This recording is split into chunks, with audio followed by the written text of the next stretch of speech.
Hey folks, Jack Spirko here with another survival podcast video, and want to remind you, if you found me on YouTube, you're not aware of my audio show. I do a 1 hour a day audio podcast on self-sufficiency, independence, and liberty called the Survival Podcast, located at survivalpodcast.com, so check it out. Anyway, today's video, you see me sitting here with an ammo can, so maybe we're going to talk about ammo or reloading or storing ammo. Actually, we're not talking about ammo at all today. What we're talking about is storing seeds. This is an emergency seed bank, and I got this particular one sent to me from Jeff, the Berkey guy, at Directive21.com. Jeff is one of the top resellers in the nation for Berkey water filter systems, and he provides other self-sufficient and self-reliant type products as well. This is an example of that. What this is an ammo can full of non-hybrid, hermetically sealed seed varieties, 23 different varieties. Actually, it's 37,000 some odd seeds, like 37,500 or something like that. Call it 37,000 seeds. What's it going to set you back? 134 bucks. Got to check my notes there so I don't do it wrong.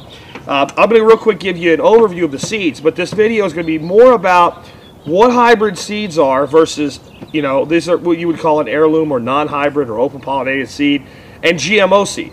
Because there's a lot of information, including a guy I really have a lot of respect for, that reviewed this exact product, and some of the things he's saying are just wrong. So this is much a public education video on what are the real dangers of GMO, what is a hybrid, how is a hybrid different from a GMO, and a lot of other cool things like that. First, just let me tell you what you get in here.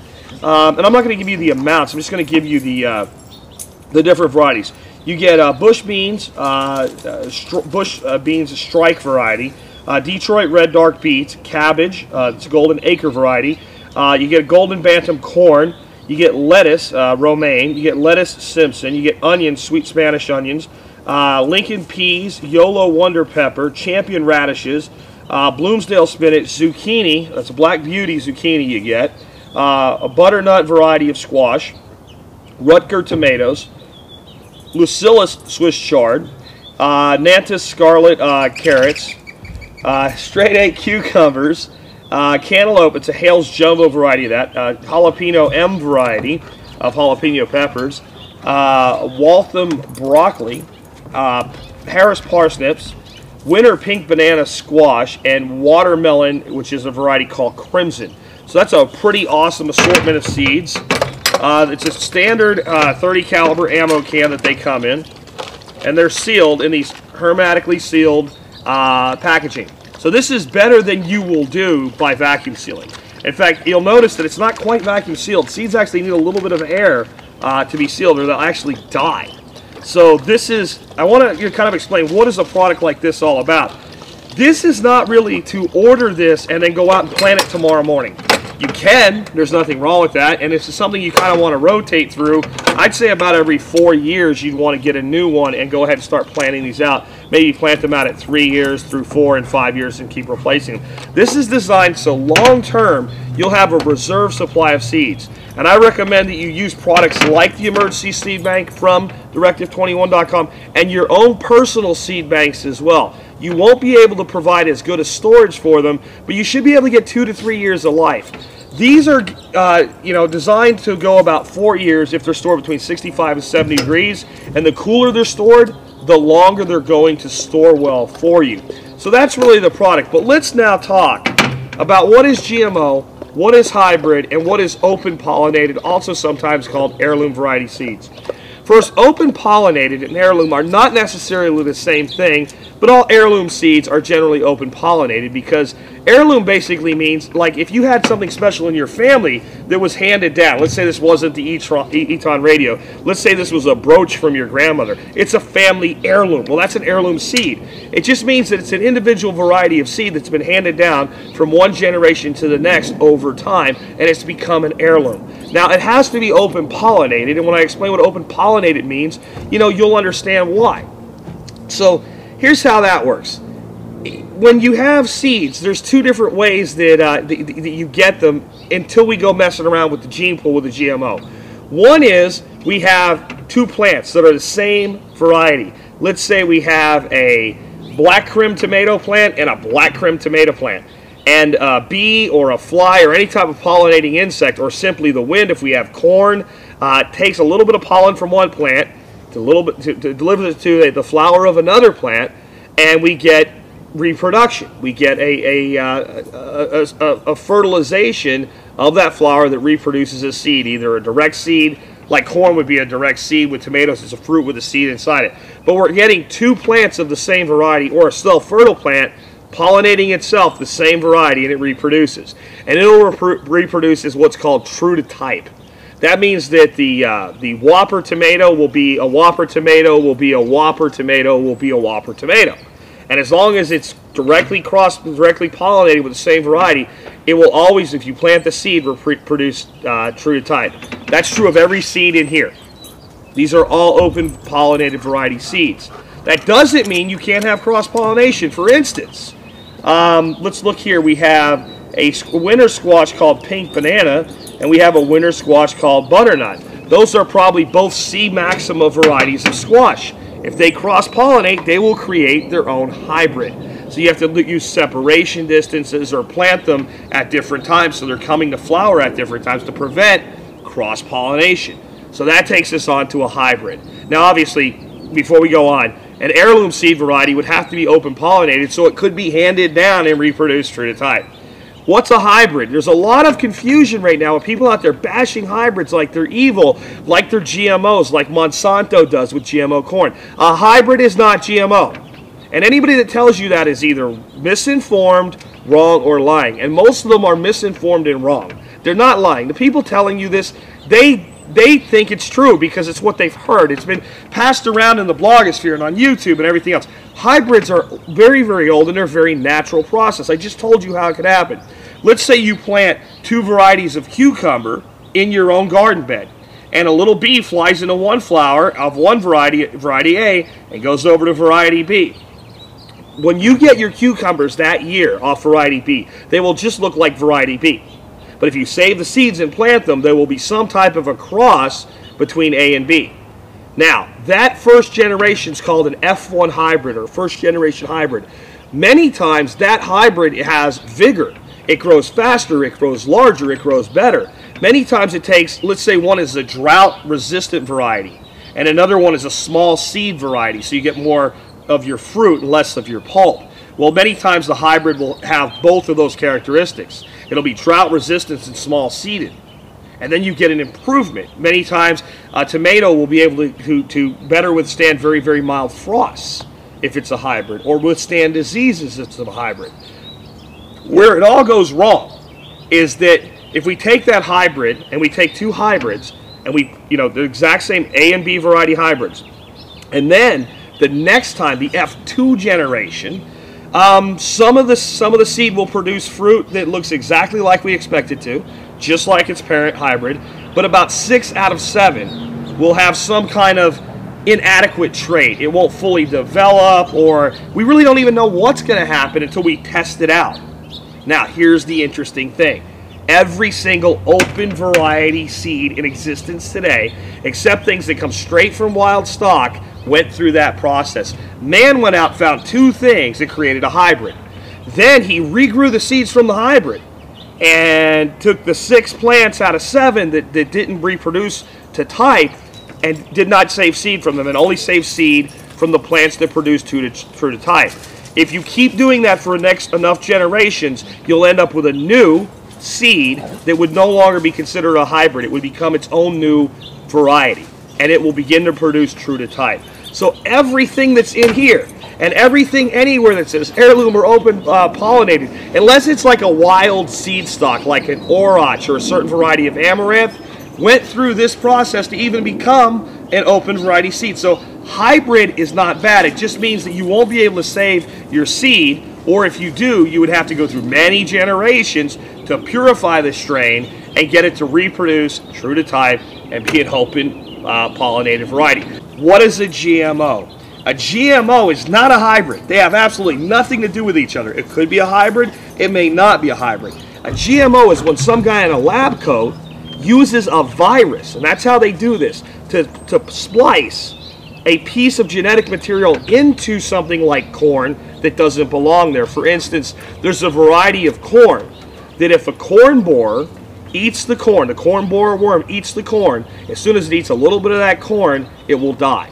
Now, the way they do that is they make the corn produce its own toxin. It's supposedly safe for you to eat, but not safe for the corn borer to eat. Now, where do they get this gene? They get it from a fish. So they take a fish's gene and they splice it into a corn gene. And the only thing that can make that happen is a virus. Now, we can debate all day long whether it's really dangerous or it's not really dangerous or it's moderately dangerous. Here's what we know, for instance, with Monsanto's genetically modified corn. Scientists took corn, fed it to rats, fed it to rats, fed it to rats, and the rats lived, and they didn't die. Just normal, everyday corn. Why? Rats can live on corn. They took the genetically modified Monsantoized corn, they fed it to rats for long enough, and the rats with the regular corn did fine, and the rats with the Monsanto corn eventually developed kidney and liver failure and died. Now, here's how I feel. If a rat can't eat it, I don't want to eat it, because a rat will eat things that would turn your stomach and kill you and do just fine. If it kills a rat, we don't want it. So I don't like GMOs because I fear that they're dangerous. Exactly how dangerous, I don't know, but dangerous enough, I don't want them. My bigger problem with the GMO, I just explained to you how plants cross-pollinate and create hybrids. So let's say I'm Farmer John, and I'm sitting up on my little hill, and I'm growing an old variety of heirloom corn like Country Gentleman. I'm selling that as organically grown corn. And over here, Farmer Bob is growing Monsanto's corn. Well, what happens is Monsanto's genetically modified pollen gets blown by the wind over to my corn, and my corn becomes infected with genetically modified genes. Now, I can do a lot of things to try to keep my corn pure, but what we're finding is when we test corn varieties, even very remotely grown corn, because corn is wind pollinated, it's the worst offender, that we have GMO genes getting into even heirloom variety corns. And here's the facts, whether you like it or not. With corn, there's going to be some genetically modified traits passed on to your corn in all but the most extreme circumstances today, because they're growing it everywhere and all corn cross-pollinates. So it's one of those things, like, you have to decide, do you even want to grow corn? Personally, I think that my corn that might get a little bit of cross-pollination from the farmers down the road growing Monsanto's corn is safer than the corn that I'm going to buy that was grown as Monsanto corn in the first place.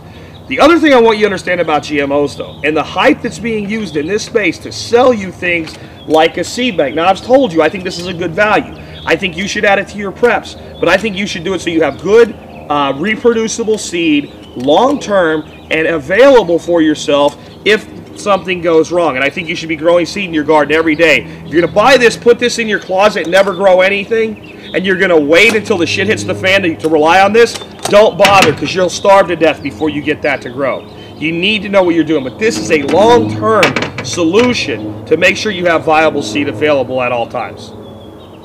That said, do not, I said do not buy this seed bank or any other seed bank anywhere on the planet, because you're afraid if you go down to your local store and buy vegetable seeds, you're going to get genetically modified seeds, because it ain't going to happen. These companies doing this are not in it to kill us all, though that may be the results. And I really don't trust them, and I find them to be the most evil corporations in the world. I'm not sticking up for them, but I'm telling you what it's about for them. It's about money.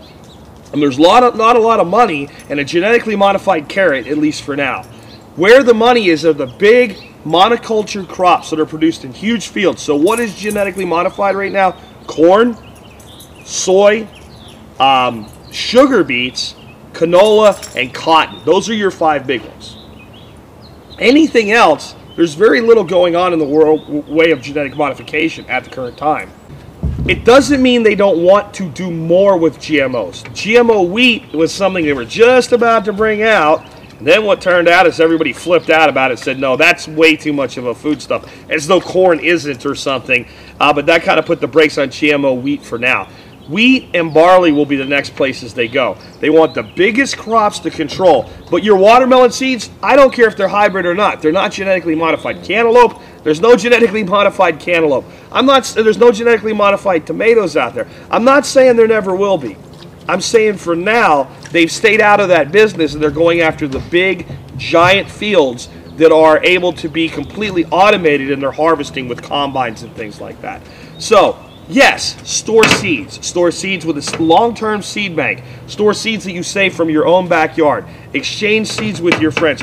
But don't do it on fear, and don't do it on bullshit. And please stop believing the people that are telling you that if you go down to Walmart and buy a pack of tomato seeds, they're genetically modified. Because hybrid and genetic modification are two entirely different things. Hybridization is a completely natural process. But if you want, offspring that are completely reproducible, you have to do it over some subsequent generations and inhale it out.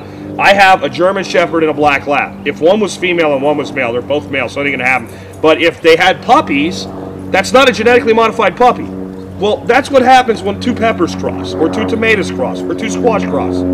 It's not that there's anything wrong with it, it's that when I breed the pups, so to speak, I'm not sure what I'm going to get. And if I want to create a new breed, I have to cull out only the traits that I want for long enough until when I breed them back to each other, I get those traits. That's a hybrid. Open pollinated, it's already been done. That's what's in this box, and that's what a heirloom variety or open pollinated seed gets you. And a genetically modified piece of seed, again, is something where the genetic code has been altered by splicing coding with a virus. Entirely different things. And I really felt that I needed to get out a YouTube video. I say this on the air all the time when asked about it, but I needed to get out a YouTube video so people could understand this. It makes me angry. It makes me pissed off when I'm driving my car and I hear my radio and they say, "Ugh, and these seeds have not been genetically modified in any way." And you know who I'm talking about when I say that. And while I have great respect for a lot of his work, that's nonsense. It's not that it's not true, it's that it's entirely misleading. And I defy you to find me a carrot or a tomato or a cucumber seed anywhere that's been genetically modified. 10 years from now, it may happen. That's why we need to start saving our seeds today, preserving our diversity, but don't buy in fear. Buy in power, and remember, if you're going to buy stuff like this, that's great. Make it part of your long-term storage. Plant the garden today. Don't wait till the shit hits the fan. I have people say, well, I store seeds in case something goes wrong. By the time something goes wrong, it's going to be too late to get started. Learn to grow your own food now. This has been Jack Spirko with another Survival Podcast video.